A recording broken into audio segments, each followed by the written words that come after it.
এই আপনাদের পেকুয়াতে বসে গাড়িতে একটি ভিডিও দেখছিলাম, ঢাকায় রাজধানী, যেখানে সবার নজর, মিডিয়ার নজর, গণমাধ্যমের নজর, একটি হাসপাতালের সামনে স্যার সলিমুল্লাহ মেডিকেল কলেজ একজন মানুষকে প্রকাশ্যে হত্যা করে তার লাশের উপরে নৃত্য করা হচ্ছে। এই চিত্র আমরা দেখেছি 2006 সালের দিকে 28 অক্টোবরে বিএনপি জামাতের সমাবেশ, বিএনপি জামাতের সময়ে আওয়ামী লীগ করেছিল, মানুষ মেরে লাশের উপরে নৃত্য করেছিল। গত 16 বছরে কথা বলার কারণে, লেখার কারণে মানুষকে জেলে নিয়ে নির্যাতন করে ওই একরামের মতো ক্রস ফায়ার দিয়ে আরেকটা বর্বরতার ইতিহাস রচনা করেছিল আওয়ামী লীগ গত 16 বছরে।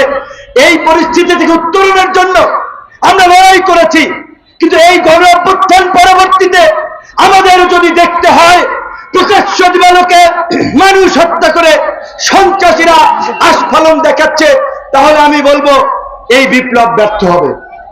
এই বিপ্লবের সুফল আমরা জনগণের কাছে পৌঁছাতে পারবো না। বন্ধুগণ, এলাকাবাসী গণমাধ্যমের মাধ্যমে এই খবর সারা দেশবাসী দেখবে। মাগরিবের সময় যেমন সংক্ষিপ্ত, সময় বেশি হয়ে গেলে নামাজ কাজা হয়ে যাবে।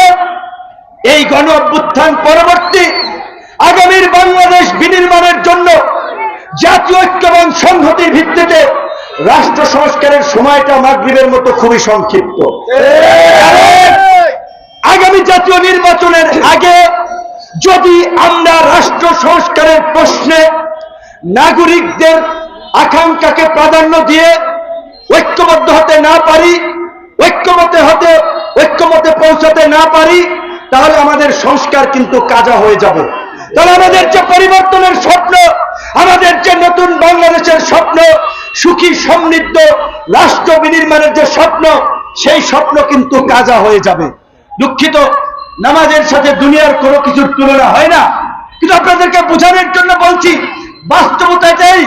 গণ অভ্যুত্থান থেকে এই আগামী নির্বাচন পর্যন্ত এই সংক্ষিপ্ত সময়ের মধ্যে আমরা যদি এই রাষ্ট্রে কার্যকর পরিবর্তন না করতে পারি, আগামীতে হবে না, এইটুকু গ্যারান্টি দিয়ে বললাম। আপনারা পরে মিলাই নিন।